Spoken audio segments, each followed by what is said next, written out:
स्वागत है आप सभी का आपके अपने YouTube चैनल गुरुकुल एकेडमी में।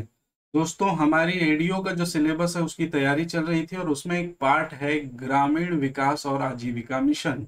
तो उसी में जो है वो एक पार्ट हम लोग कवर कर रहे हैं आज, जिसका नाम है मनरेगा, महात्मा गांधी राष्ट्रीय ग्रामीण रोजगार गारंटी योजना।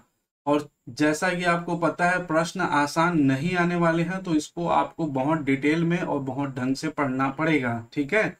और आज हम इस मनरेगा के संबंध में दोस्तों परिचय, उसका उद्देश्य और उसकी विशेषताओं पर चर्चा करेंगे। ये जो क्लासेस है पूर्णतः अपडेटेड हैं, है ना, और वर्तमान में जो परीक्षा का पैटर्न है उसी के आधार पर ही आपको जो है ये बताया जाएगा। ठीक, तो चलिए स्टार्ट करते हैं। देखिए, इसका यदि हम पूरा नाम की बात करें दोस्तों, तो नाम है महात्मा गांधी राष्ट्रीय ग्रामीण रोजगार गारंटी योजना। यहाँ पर देखिए इसके लोगों में लिखा हुआ है Mahatma Gandhi national rural employment guarantee act. ठीक है, यहाँ पर मैंने लिख दिया है Mahatma Gandhi national rural employment guarantee act, और इसी का ही शॉर्ट फॉर्म है मनरेगा। पहले इसका नाम मनरेगा नहीं था, पहले नरेगा कहा जाता था, national rural employment guarantee act कहा जाता था दोस्तों, नरेगा। इसका जो नाम परिवर्तन किया गया। ठीक है, तो यदि अधिनियम में यदि नाम की बात करें 2005 के, तो ये इसका संक्षिप्त नाम है राष्ट्रीय ग्रामीण रोजगार गारंटी योजना। ठीक है, अधिनियम में 2 अक्टूबर 2009 को, 2 अक्टूबर गांधी जी का जयंती रहता है, आप जानते हैं। और उसी दिन इस मिशन का जो है वो नाम बदला गया, इस योजना का नाम बदला गया, और नाम बदल कर क्या किया गया, महात्मा गांधी राष्ट्रीय ग्रामीण रोजगार गारंटी योजना। ठीक है, तो इसको ध्यान रखिएगा। अच्छा, इससे पहले इसके संबंध में और कोई प्रस्ताव आया था क्या? तो बिल्कुल आया था। पीवी नरसिम्हा राव जी ने 1991 में एक अपनी विचार उन्होंने रखा था कि क्यों ना एक ऐसा सिस्टम बनाया जाए जो गांव में रहने वाले लोग हैं, जिनको आजीविका नहीं मिल पाती है, आजीविका जिनकी सुनिश्चित नहीं हो पाती है, काम धंधा जिनका नहीं चलता है, उनके लिए रोजगार सुनिश्चित किया जाए। और इस संबंध में जो है उन्होंने प्रस्ताव रखा था, हालांकि इंप्लीमेंट नहीं हुआ था। ठीक है, तो ये पीवी नरसिम्हा राव जी ने 1991 में ही प्रस्ताव रखा था। ठीक, इसको भी ध्यान रखिएगा। नेक्स्ट देखिए, महात्मा गांधी राष्ट्रीय ग्रामीण रोजगार गारंटी अधिनियम 5 सितंबर 2005 को जारी की गई थी। ठीक है, अब दोस्तों आपके बुक में इकोनॉमिक सर्वे छत्तीसगढ़, छत्तीसगढ़ सरकार का जो हम लोग इसमें प्रशासनिक प्रतिवेदन 2022-23 भी अपडेट किया है, तो उसमें भी इसमें डेट लिखा हुआ है दोस्तों 7 सितंबर 2005 लिखा हुआ है। लेकिन आपको मैं अधिनियम दिखाऊं तो अधिनियम में आप देखेंगे ये है मूल अधिनियम जो भारत के राजपत्र में प्रकाशित हुआ था। इसमें आप डेट देख सकते हैं दोस्तों, साफ साफ लिखा हुआ है 5 सितंबर 2005 को ये जारी किया गया था। क्योंकि ये राजपत्र में प्रकाशित हुआ, इसी दिन से ये इंप्लीमेंट माना जाता है, तो ये 5 सितंबर 2005 को याद रखेंगे। हालांकि हमारे जो सभी बुक है उसमें 7 सितंबर दिया हुआ है, तो मेरे ख्याल से 5 सितंबर पहले आंसर लीजिएगा, नहीं होगा देन 7 लीजिएगा। इसके लिए आप प्रमाण दे सकते हैं भारत सरकार द्वारा दिया गया राजपत्र। ठीक है, अच्छा, ये जो महात्मा गांधी राष्ट्रीय ग्रामीण रोजगार गारंटी योजना, इसकी देखरेख कौन करेगा? तो नोडल एजेंसी होगी दोस्तों। यहां पर देखिए, ग्रामीण विकास मंत्रालय भारत सरकार, ministry of rural employment government of India. Nodal agency कौन होगा? तो ग्रामीण विकास मंत्रालय भारत सरकार होगा। ठीक है, तो ये सारे फैक्ट आपको याद रखना है। 2 अक्टूबर 2009 को इसका नाम परिवर्तन किया गया। अधिनियम का पूरा नाम है महात्मा गांधी राष्ट्रीय ग्रामीण रोजगार गारंटी योजना 2005। 5 सितंबर 2005 को ये जारी की गई थी, ध्यान रखिएगा। चलिए आगे चलते हैं। इस समय जब ये अधिनियम लागू हुआ दोस्तों, तो प्रधानमंत्री कौन थे पूछा जा सकता है। तो डॉक्टर मनमोहन सिंह प्रधानमंत्री थे, और राष्ट्रपति थे एपीजे अब्दुल कलाम जी, हमारे राष्ट्रपति थे। सौभाग्य था देश का इस समय। ठीक, अच्छा, इसके संबंध में या इसके जो प्रमुख कौन थे, इसके संबंध में भी पूछा जा सकता है। तो एक नाम याद रखेंगे, ज्याद्रिज। ये मनरेगा का मसौदा तैयार करने में दोस्तों अहम भूमिका निभाई थी ज्यां द्रेज ने।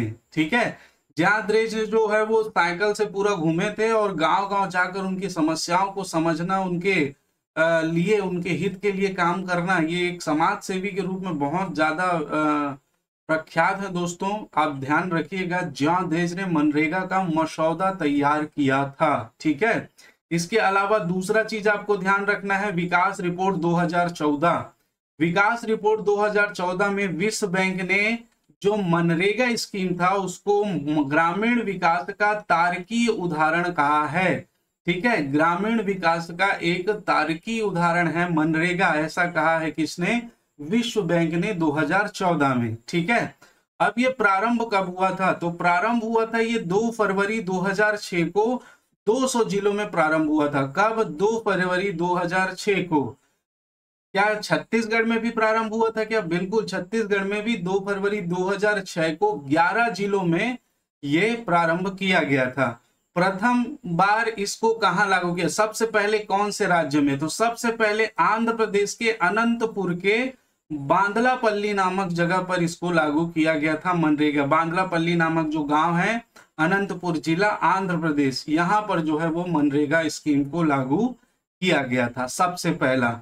अच्छा, छत्तीसगढ़ में 11 जिलों में लागू किया गया है, तो छत्तीसगढ़ के 11 जिले आपको ध्यान रखने हैं, परंतु उससे पहले हम छत्तीसगढ़ में मनरेगा की स्थिति के बारे में थोड़ा सा देख लेते हैं।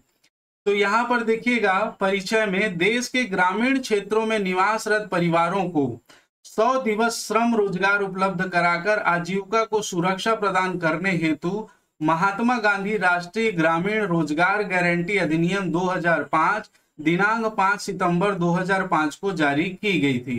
तो मैंने अभी बताया ग्रामीण, इसका जो मूल उद्देश्य है दोस्तों, ग्रामीण क्षेत्रों में जो लोग अकुशल हैं, अकुशल श्रमिक है या जिनके पास श्रम नहीं है, कार्य नहीं है, उनको 100 दिन का, साल में 100 दिन का, एक वित्तीय वर्ष में 100 दिन का जो है वो रोजगार उपलब्ध कराना इसका मूल उद्देश्य है, ताकि उसकी आजीविका को सुरक्षा प्रदान किया जा सके कि 100 दिन का तो रोजगार मिलेगा ही, है ना। तो इसको आप ध्यान रखिएगा। नेक्स्ट देखिए, महात्मा गांधी राष्ट्रीय ग्रामीण रोजगार गारंटी अधिनियम 2005 की धारा 4(1) के अंतर्गत 2 फरवरी 2006 से महात्मा गांधी राष्ट्रीय ग्रामीण रोजगार गारंटी योजना छत्तीसगढ़ राज्य में प्रारंभ की गई। तो ये 3 चरणों में प्रारंभ हुई थी, इसको ध्यान रखिएगा। प्रथम चरण 2 फरवरी 2006, द्वितीय चरण 1 अप्रैल 2007 और तृतीय चरण 1 अप्रैल 2008 को प्रारंभ की गई थी। प्रथम चरण में छत्तीसगढ़ के भी 200 जिलों में छत्तीसगढ़ के 11 जिले जो हैं वो शामिल थे। ठीक है, तो छत्तीसगढ़ में इसका विस्तार देखेंगे प्रथम चरण में। तो 2 फरवरी 2006 से छत्तीसगढ़ राज्य के 11 जिले में प्रारंभ किया गया था। कहाँ कहाँ? तो बस्तर है, बिलासपुर, दंतेवाड़ा, धमतरी, जसपुर, कांकेर, कबीरधाम, कोरिया, रायगढ़, राजनांदगांव और सरगुजा। ठीक, तो ये ऐसे में याद नहीं रहेगा, इसको मैप के माध्यम से याद कीजिएगा, आराम से याद हो जाएगा। देखिए, यदि हम बात करें ये कौन सा संभाग है? सरगुजा संभाग। तो सरगुजा संभाग में दोस्तों 4 जिले, सॉरी, सरगुजा संभाग में 3 जिले आपको याद रखना है। पहला है कोरिया, दूसरा है सरगुजा और तीसरा है जसपुर। तो सरगुजा संभाग में 3 जिले, कोरिया, सरगुजा, जसपुर। देखिए दोस्तों, पहले जो है वो इससे कम प्रश्न पूछता था, इससे प्रश्न पूछने की संभावना बहुत कम रहती थी, परंतु वर्तमान स्थिति में वो अभी कहां से प्रश्न उठाएगा, किस स्तर में प्रश्न देगा, इसके संबंध में जो है कुछ नहीं कहा जा सकता। तो आप जो है वो अपनी सारी तैयारी जो है वो अच्छे से रखिए, एक पॉइंट भी नहीं छूटना चाहिए। ठीक है, थोड़े से प्रयास से यदि हमारा कुछ नंबर एक्स्ट्रा आ जाता है तो वो हमारे लिए बहुत अच्छी बात है। ठीक है, तो सरगुजा संभाग में यदि हम बात करें, कोरिया, सरगुजा और जसपुर में, वहीं पर देखिए ये बिलासपुर संभाग है, और बिलासपुर संभाग में यदि बात करें तो एक बिलासपुर और दूसरा रायगढ़ में। ठीक, तो सरगुजा में 3, बिलासपुर संभाग में 2, और वहां पर आ जाइए दुर्ग में, तो दुर्ग में देखेंगे तो 2 जिले, एक कवर्धा है और एक राजनांदगांव है। ठीक है, तो सरगुजा संभाग में 3, बिलासपुर दुर्ग में 2, और ये रायपुर संभाग है दोस्तों, और रायपुर संभाग में केवल एक याद रखना है आपको, धमतरी। ठीक है, रायपुर संभाग में एक धमतरी, और इसके बाद ये बस्तर है, और बस्तर संभाग में आपको 3 याद रखना है, एक कांकेर, एक बस्तर और एक दंतेवाड़ा, जो पहले जिले बने थे। ठीक है, उत्तर बस्तर कांकेर और दक्षिण बस्तर दंतेवाड़ा। बहुत आराम से, सरगुजा में 3, कोरिया सरगुजा जसपुर, बिलासपुर में 2, बिलासपुर और रायगढ़, दुर्ग में 2, राजनांदगांव कवर्धा, रायपुर में 1 धमतरी, और बस्तर में 3, कांकेर, दंतेवाड़ा और बस्तर। तो ये 11 जो जिले थे वहां पे प्रारंभ में लागू किया गया था। चलिए, ये प्रथम चरण में था। द्वितीय चरण की बात करें तो द्वितीय चरण में आप देखेंगे, द्वितीय चरण में 4 जिलों में लागू हुआ था। द्वितीय चरण मैंने बताया 1 अप्रैल 2007 को प्रारंभ किया गया, लागू हुआ, और 4 जिलों में लागू हुआ छत्तीसगढ़ के। कौन कौन से? तो एक है रायपुर, एक जांजगीर चांपा, और तीसरा कोरबा, चौथा महासमुंद। ठीक है, वहीं हम बात करें तृतीय चरण में, तो तृतीय चरण में देखेंगे वो 1 अप्रैल 2008 से प्रारंभ हुआ, और छत्तीसगढ़ में एक ही जिला बचा था उस समय, दुर्ग जिले में प्रारंभ किए जाने के साथ ये राज्य के समस्त जिलों में ये योजना क्या हुई? प्रभावशील हुई। अब यहाँ पर बात करें तो देखिएगा, द्वितीय चरण के राज्य, द्वितीय चरण के आप देख लीजिए, ये बिलासपुर संभाग से केवल कोरबा और जांजगीर चांपा, बिलासपुर संभाग से कोरबा और जांजगीर चांपा, रायपुर संभाग से रायपुर और महासमुंद। ठीक है, तो ये 4 थे जो द्वितीय चरण 1 अप्रैल 2007 से प्रारंभ हुए, जहां से जो है मनरेगा लागू हुआ। और वहीं बात करें तृतीय चरण तो एक ही है, दुर्ग संभाग में। तो ये बहुत आराम से आपको याद हो जाएगा, और इस प्रकार से ये समस्त जिलों में उस समय जो है वो प्रभावशील हो गया और आज भी है। ठीक है, तो ये 3 चरणों में लागू हुआ था। डेट, कौन कौन सा जिला, बहुत ढंग से ध्यान रखेंगे। नेक्स्ट बात करेंगे हम इसके बाद इसके उद्देश्य के संबंध में। उद्देश्य क्या क्या है? तो सबसे पहले देखिए, अधिनियम के अंतर्गत ग्रामीण क्षेत्र के परिवारों को एक वित्तीय वर्ष में 100 दिवस का रोजगार उपलब्ध कराना एवं स्थायी परिसंपत्तियों का सृजन करना है। स्थायी परिसंपत्ति बनाना, स्थायी हो, जो मतलब बाहर संपत्ति, मतलब आप जानते हैं, तो बाहरी संपत्ति स्थायी अर्जित करना ही इस अधिनियम का क्या है? उद्देश्य है। और ग्रामीण क्षेत्र में जो लोग रहते हैं, जो परिवार रहते हैं, उनको एक वित्तीय वर्ष 1 अप्रैल से लगाकर कब तक रहता है? 31 मार्च तक। ये क्या होता है? वित्तीय वर्ष। तो 31 मार्च तक ये क्या होता है? वित्तीय वर्ष का समय होता है दोस्तों। तो इसमें 100 दिवस का रोजगार उपलब्ध कराना इसकी प्रमुख प्राथमिकता है। ठीक है, दूसरा देखें, ऐसे ग्रामीण परिवार के वयस्क सदस्य जो अकुशल शारीरिक श्रम करने को तैयार हैं, उसकी स्वयं की इच्छा है, उनके द्वारा आवेदन किए जाने पर 15 दिवस के भीतर रोजगार मुहैया कराए जाने की गारंटी लागू है। यदि गांव का कोई परिवार है, उस परिवार का एक वयस्क सदस्य है जो इस योजना के अंतर्गत कार्य करना चाहता है, अकुशल शारीरिक श्रम करना चाहता है, कोई कुशलता, उस अकुशल मतलब जो, जैसे कुशलता क्या होती है? हुनर, उसके पास कोई हुनर है, वो डॉक्टर है, इंजीनियर है, कारपेंटर है, लोहार है, ऐसा कुछ हुनर आता है क्या? नहीं। तो नहीं आता है तो भी अकुशल शारीरिक श्रम, बिना कौशल वाला शारीरिक श्रम करने के लिए यदि वो तैयार है, तो उनके द्वारा आवेदन किए जाने पर आवेदन 15 दिवस के भीतर रोजगार मुहैया करवाया जाएगा। जैसे उसने 1 तारीख को आवेदन किया तो 16 तारीख से पहले उसको रोजगार उपलब्ध कराया जाएगा।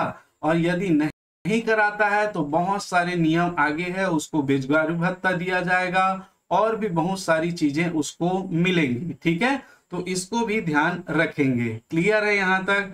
तो ये दूसरा उद्देश्य। तीसरा देखें, देश के ग्रामीण क्षेत्रों में निवासरत परिवारों की आजीविका को सुरक्षा प्रदान करना। आप जानते हैं गांव में जो अकुशल श्रमिक रहते हैं वो पहले खेत खार में जो काम होता था उसमें उन लोग लग जाते थे, लेकिन वहां से निकलने के बाद उनके लिए कोई कार्य नहीं होता था जिससे उसकी आजीविका सुदृढ़ हो सके, उसकी जो रोजी रोटी की पूर्ति हो सके, ऐसा कोई उसके पास साधन नहीं था। तो इसीलिए ये लाया गया है मनरेगा, जिसमें ग्रामीण जो गरीब परिवार हैं उन परिवारों की जो आजीविका है वो सुनिश्चित किया जा सके, उसको दर दर भटकना ना पड़े, इसका मूल उद्देश्य है। नेक्स्ट बात करें, अधिनियम के तहत पंजीकृत परिवार की महिलाएं रोजगार हेतु आवेदन करती हैं तो उन्हें रोजगार उपलब्ध कराने में प्राथमिकता दी जाएगी। यह भी सुनिश्चित किया जाता है कि कम से कम 1/3 महिला लाभान्वित हो। ठीक है, तो इस अधिनियम में यदि कोई महिला आवेदन करती है उस घर के, उस परिवार की, तो उस महिला को सर्वप्रथम प्राथमिकता दिया जाएगा। ठीक है, महिलाओं के आवेदन को प्रथम प्राथमिकता दिया जाएगा पंजीकृत परिवार से। साथ ही पूरे गांव से जितनी भी महिलाओं ने आवेदन किया है उसमें 1/3, ठीक है, उसमें यह भी सुनिश्चित किया जाएगा कम से कम 1/3 महिला लाभान्वित हो। कम से कम 1/3 महिलाओं को तो जरूर रोजगार देना है, पूरे जो गांव में महिलाओं ने आवेदन किया है उनमें से। और पंजीकृत परिवार में यदि कोई महिला आवेदन करती है तो प्राथमिकता उस महिला को दिया जाएगा। तो ये अधिनियम के उद्देश्य देखिएगा दोस्तों। नेक्स्ट देखें, राज्य शासन द्वारा 2013-14 से महात्मा गांधी नरेगा अंतर्गत 100 दिवस से बढ़ाकर 150 दिवस रोजगार प्रदान किया जा रहा है।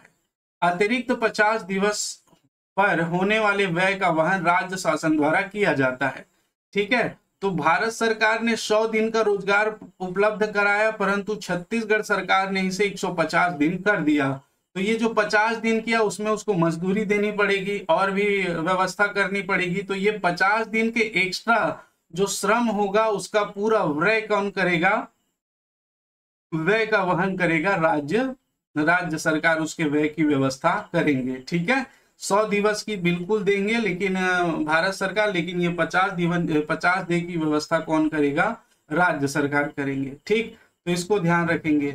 नेक्स्ट है, वन अधिकार पत्र धारक आदिवासी परिवारों को 150 दिवस का रोजगार भारत सरकार द्वारा दिया जाता है। ठीक है, बशर्ते उन परिवारों के पास FRA अधिनियम 2006 द्वारा प्रदत्त भूमि अधिकार के अलावा और कोई अन्य निजी संपत्ति ना हो।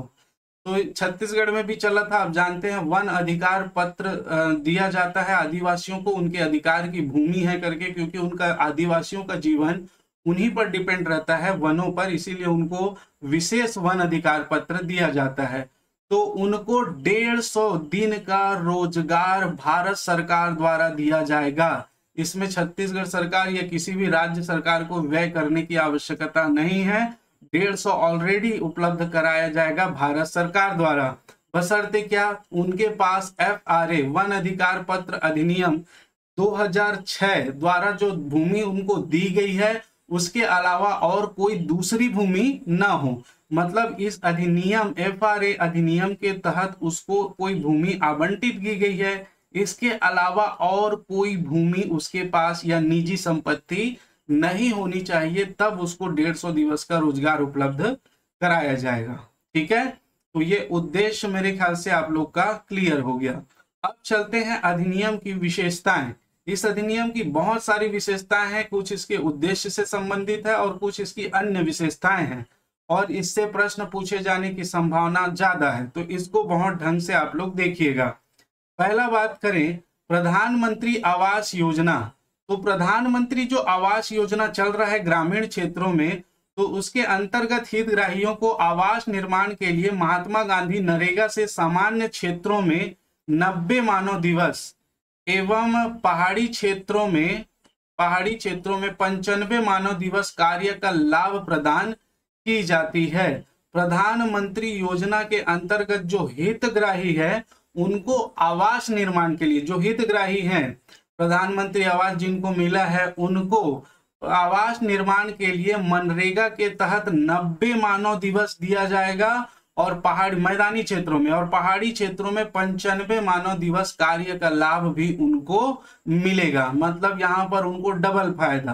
ठीक है, इसको ध्यान रखेंगे प्रधानमंत्री आवास योजना के अंतर्गत ये विशेषताएं। दूसरा बात करें न्यूनतम मजदूरी दर, महात्मा गांधी राष्ट्रीय ग्रामीण रोजगार गारंटी अधिनियम की धारा के उपधारा 1 के अनुसार वर्ष 2023-24 के लिए भारत सरकार द्वारा प्रति दिवस मजदूरी दर 221 रुपए निर्धारित किया गया है। श्रमिकों को मजदूरी भुगतान बैंक डाकघर के बचत खातों के माध्यम से किया जाता है। तो प्रति दिवस जो मजदूरी दर है वो कितनी है दोस्तों, वो कितनी है 221।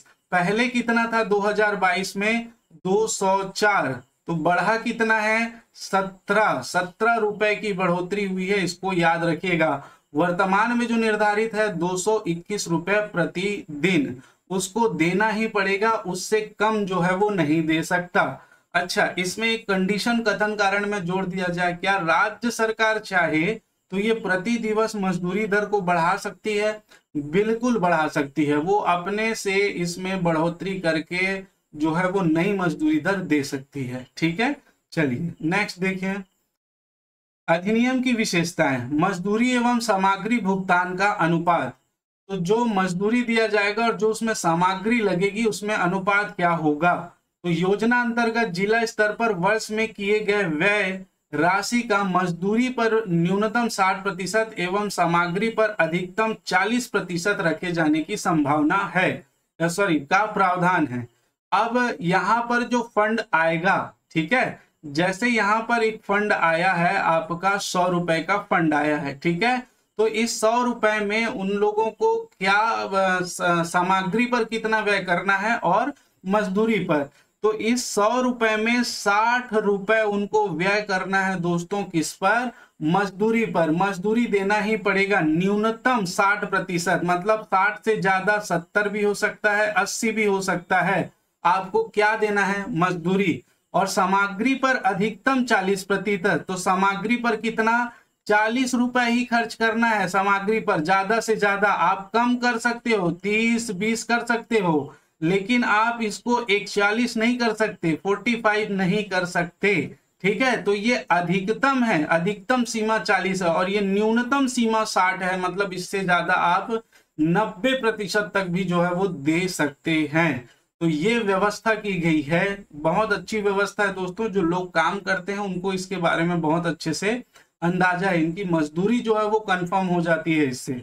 और भी देखिएगा, जैसे परिवार रोजगार कार्ड या जॉब कार्ड, इसमें जॉब कार्ड बनता है श्रम रोजगार हेतु इच्छुक परिवार के सदस्य या सदस्यों के निवास स्थान तथा उम्र की समुचित जांच के बाद पंजीकरण कर परिवार को एक जॉब कार्ड जारी किया जाता है।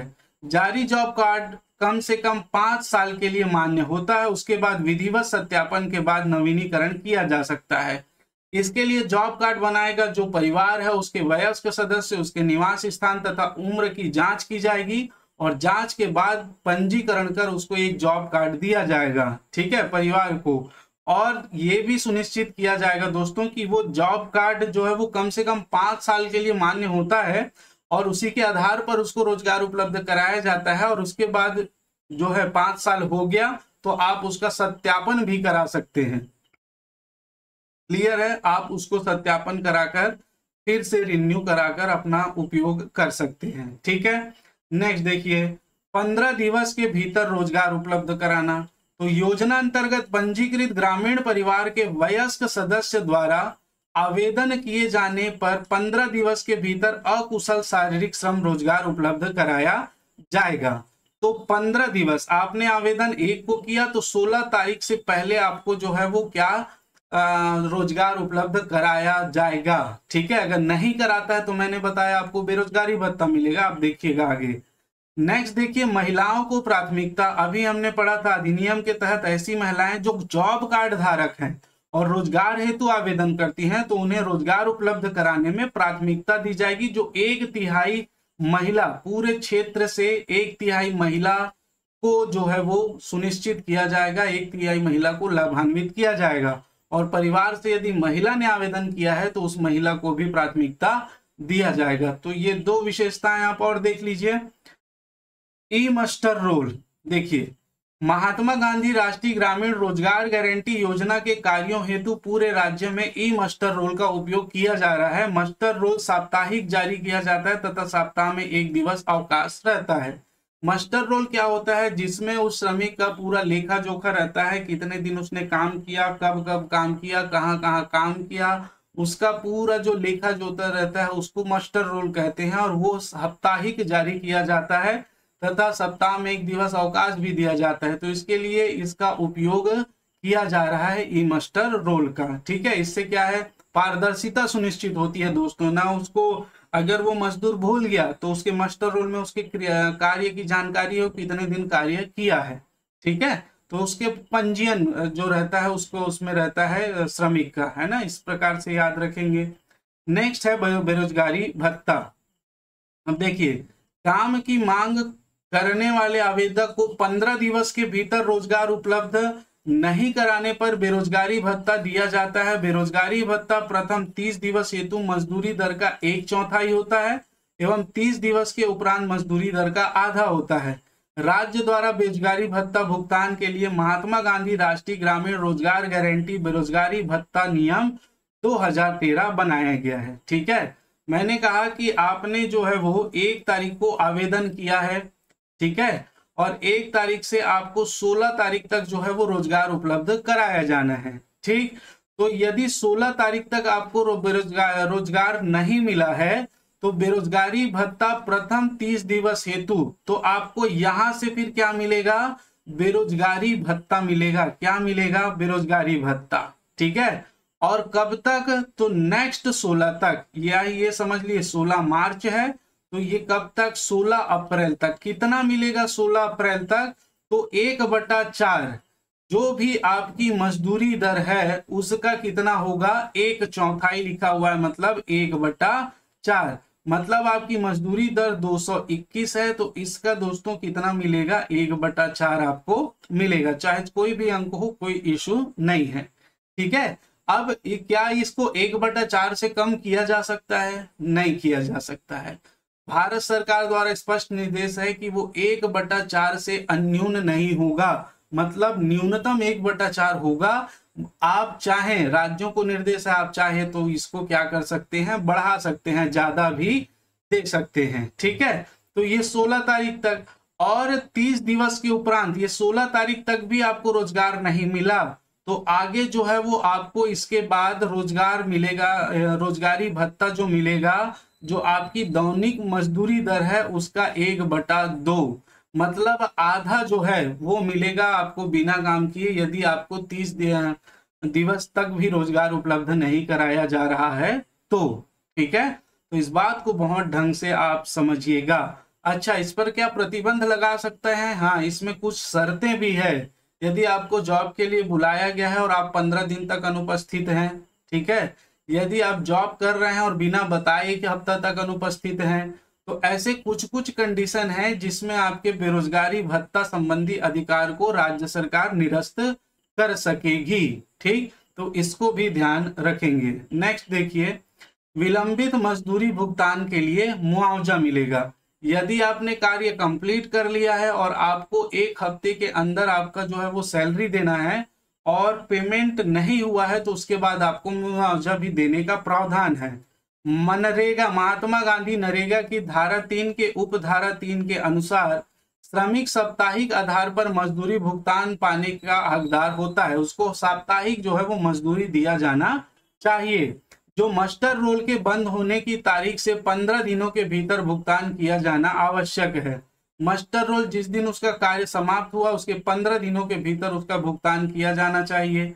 यदि मस्टर रोल बंद होने की तारीख से 15 दिनों में मजदूरी भुगतान नहीं किया जाता है तो महात्मा गांधी राष्ट्रीय ग्रामीण रोजगार गारंटी अधिनियम की अनुसूची 2 के पैरा 29(1) के अनुसार श्रमिक मस्टर रोल बंद होने के 16वें दिन से विलंब के लिए भुगतान न की गई मजदूरी राशि पर विलंब मजदूरी के लिए प्रतिदिन 0.05% की दर से मुआवजा भुगतान पाने का हकदार होगा।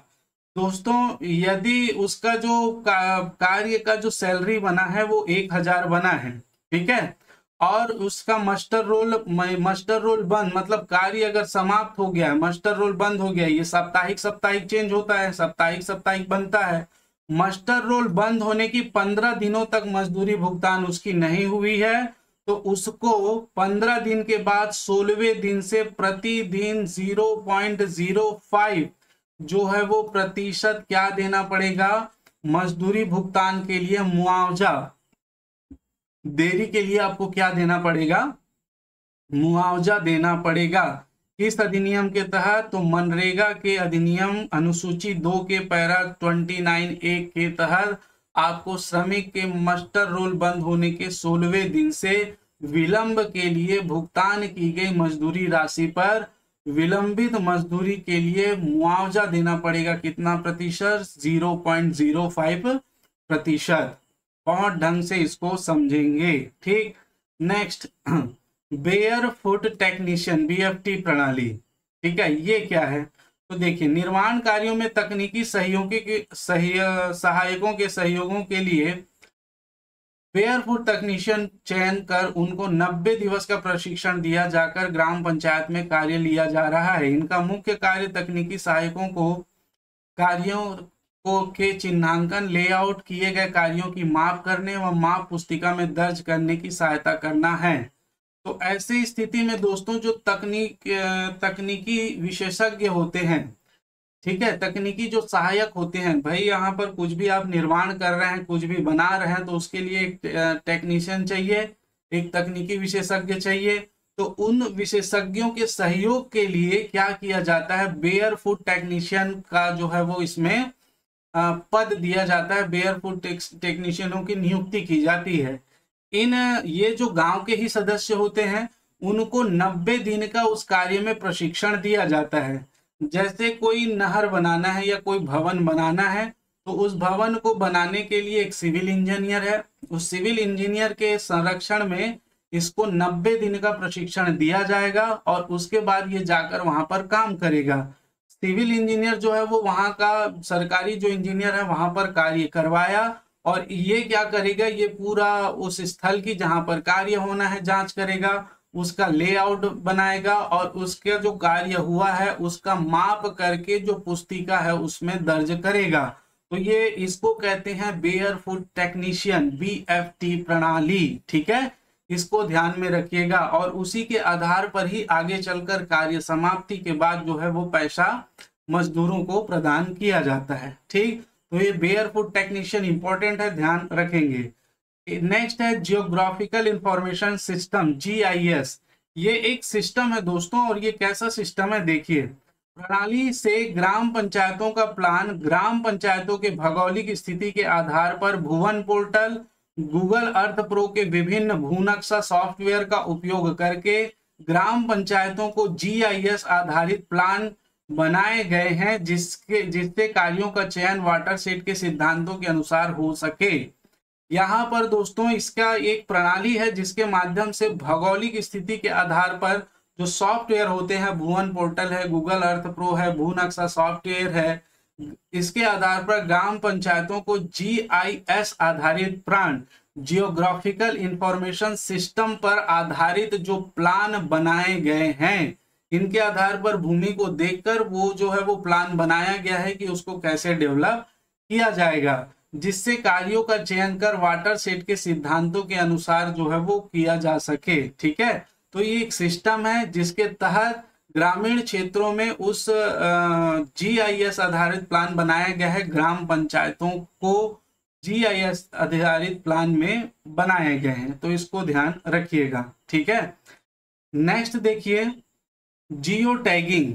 ये जियो टैगिंग क्या है? तो भारत सरकार ग्रामीण विकास मंत्रालय द्वारा महात्मा गांधी नरेगा हेतु NRSC national remote sensing centre के माध्यम से केंद्रीकृत GIS प्रणाली जियो मनरेगा का क्रियान्वयन किया जा रहा है। इस प्रणाली से योजना के अंतर्गत निर्मित परिसंपत्तियों का मोबाइल एप्लीकेशन के माध्यम से जियो टैग्ड लैटिट्यूड लॉन्गिट्यूड फोटोग्राफ भुवन पोर्टल पर अपलोड किया जा रहा है, ठीक है। तो जियो टैगिंग के माध्यम से क्या किया जा रहा है? ये इस प्रणाली से योजना के अंतर्गत निर्मित जो योजना है, उस योजना में, मनरेगा योजना में जो निर्मित परिसंपत्तियां हैं उसको मोबाइल एप्लीकेशन के माध्यम से जियो टैग्ड लैटिट्यूड और लॉन्गिट्यूड, जियो टैग लैटिट्यूड मतलब आप जानते हैं देशांतर रेखा और अक्षांश रेखा, लॉन्गिट्यूड फोटोग्राफ भुवन पोर्टल पर अपलोड कराए जा रहे हैं जियो टैग के माध्यम से, ठीक है। लॉन्गिट्यूड हो, अक्षांशी हो या देशांतरी, उसका जो है वो क्या कराया जा रहा है? मोबाइल एप्लीकेशन के माध्यम से फोटोग्राफ भुवन पोर्टल पर अपलोड कराए जा रहे हैं। तो ये जियो टैगिंग भी संबंधित है किससे, मनरेगा से। नेक्स्ट जो इंपॉर्टेंट है, यहां से प्रश्न बन सकता है, दिव्यांगजनों को रोजगार, ग्रामीण क्षेत्रों में निवास दिव्यांगजनों को रोजगार के लिए यदि आवेदन करते हैं तो उन्हें उचित योग्यता एवं क्षमता के अनुसार काम दिया जाता है। भाई दिव्यांग कहीं से भी हो सकते हैं, पैर से, हाथ से, आंख से, कान से। तो ऐसी स्थिति में वो जिस क्षमता और योग्यता के साथ काम करने में सक्षम है, यदि वो पैर से चल नहीं पाता है तो यदि वो लिखा पढ़ी करने में सक्षम है या और कुछ कार्य जो बैठकर किया जा सकता है उसमें सक्षम है, तो उसे वह कार्य जो है वो दिया जाएगा। ये भी इसकी बहुत बड़ी विशेषता है दोस्तों, इसको ध्यान रखेंगे। ठीक, नेक्स्ट देखें, विकेंद्रीकृत कार्य योजना। विकेंद्रीकृत मतलब सभी लोगों का नियंत्रण उसमें होना चाहिए। तो अधिनियम के तहत रोजगार उपलब्ध कराने के बुनियादी विकास कार्य ग्राम सभा के द्वारा अनुमोदित किए जाते हैं। तो यही सबसे बड़ा विकेंद्रीकरण है।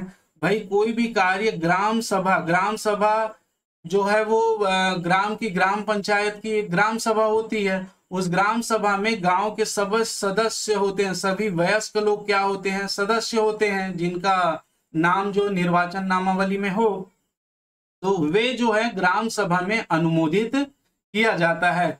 और योजना अंतर्गत किए जाने वाले कार्यों का सेल्फ ऑफ प्रोजेक्ट ग्रामवार बनाए जाते हैं। ठीक है तो ये प्रोजेक्ट जो है, एक मिनट दोस्तों,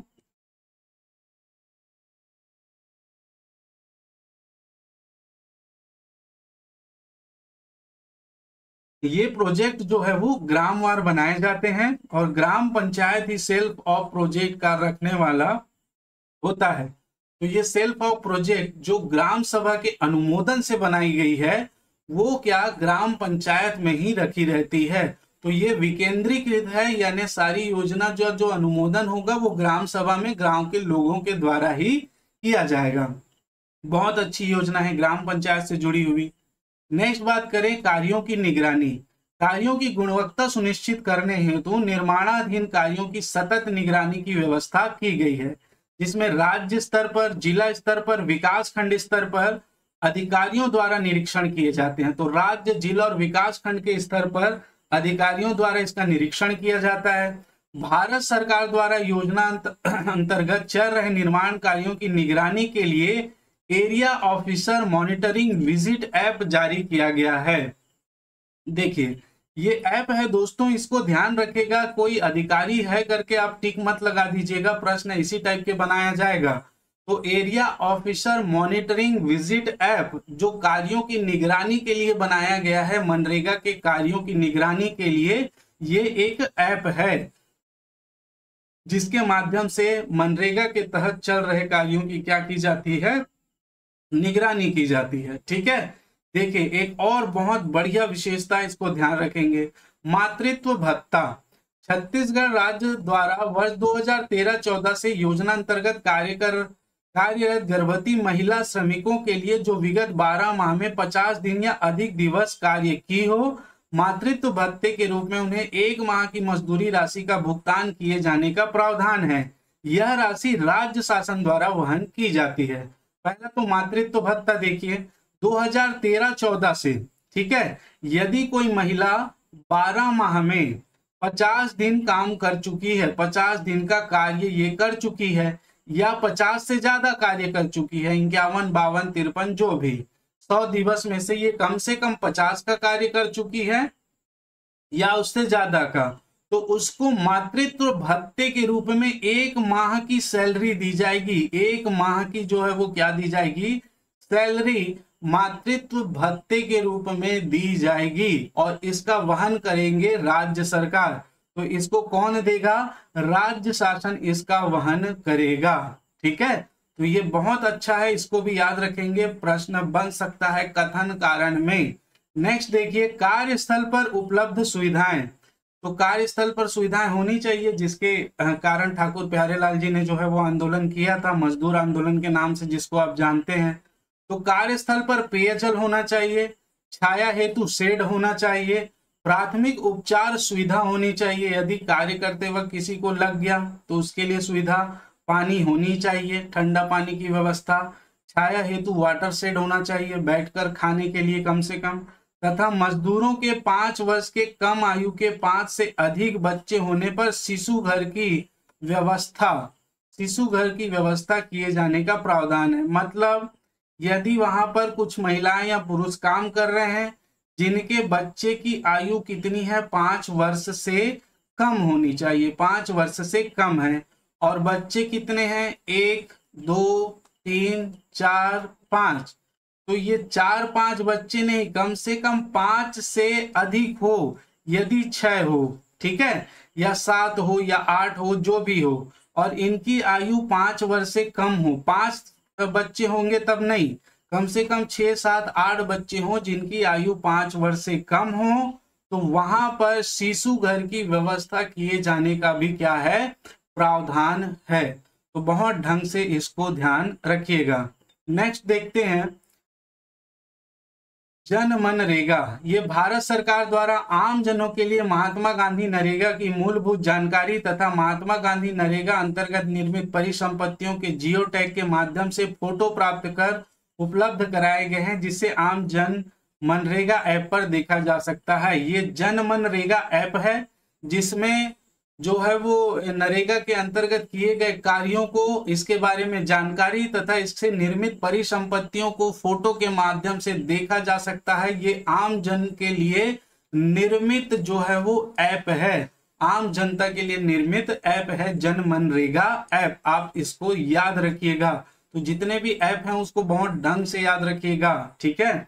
इसके बाद हम जो है वो नेक्स्ट में MCQs भी करेंगे दोस्तों, तो ये भी ध्यान रखिएगा। नेक्स्ट देखिए, national mobile monitoring system NMMS Bharat सरकार द्वारा महात्मा गांधी नरेगा कार्यों के कार्यस्थल से मास्टर रोल में उपस्थिति लेने हेतु मोबाइल एप्लीकेशन उपलब्ध कराया गया है।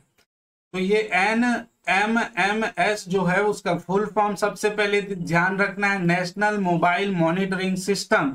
इसलिए है तो ये मास्टर रोल में उपस्थिति लेने हेतु, ठीक है, जो मास्टर रोल जो मजदूरों का रिकॉर्ड रखती है उसकी उपस्थिति लेने हेतु क्या किया गया है, NMMS जो है वो विकसित किया गया है मनरेगा के द्वारा, नेशनल मोबाइल मॉनिटरिंग सिस्टम, ठीक है, मास्टर रोल में उपस्थिति लेने हेतु, ठीक। तो ये अधिनियम की विशेषताएं, तो इतनी विशेषताएं थी दोस्तों और उद्देश्य था, और इसके परिचय के संबंध में और कुछ तथ्यों के संबंध में हमने देखा है। आशा है ये क्लास आपको बहुत अच्छे से समझ में आया होगा। एक बात याद रखिएगा दोस्तों, आपको बहुत ही डेप्थ के साथ एक एक पॉइंट को समझ के पढ़ना पड़ेगा यदि आपको नौकरी लगना है। बहुत मारामारी है, बहुत सारे फॉर्म जो है वो भरे जा रहे हैं, आपने देखा है। तो आपको तन मन धन से पूरा समर्पित करके हम आपके साथ हैं, सारी चीजों की व्यवस्था की जाएगी। बस आप जो है वो अपना पढ़ना जारी रखिए और पॉइंट आउट सारी चीजें पढ़िएगा, ठीक है। आशा करता हूं ये क्लास आपको पसंद आया होगा तो लाइक जरूर कर दें, चैनल को सब्सक्राइब कर लें ताकि नेक्स्ट नोटिफिकेशन आपको मिल सके। और कोई भी आपका सुझाव हो, अच्छा लगा हो तो कमेंट जरूर करिएगा, आपके कमेंट ही जो है वो हमको शक्ति प्रदान करती है। तो आज के लिए इतना ही दोस्तों, आप सभी का बहुत बहुत धन्यवाद। जय हिंद, जय भारत, जय छत्तीसगढ़।